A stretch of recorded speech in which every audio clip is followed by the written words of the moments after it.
भीमाचा नाव विचारा महूच्या श्रवणाला,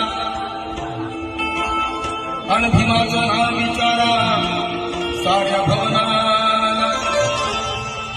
भीमाचं नाव विचारा तुफानी पवनाला, आणि भीमाचं नाव विचारा याच्या चमनाला. भीमाचं नाव विचारा घटनेच्या पर्णाला, भीमाचं नाव विचारा काळ्या रामाच्या धरणाला.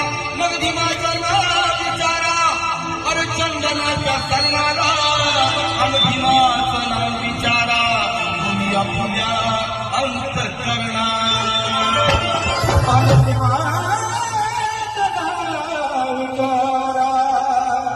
तुम्ही आपल्या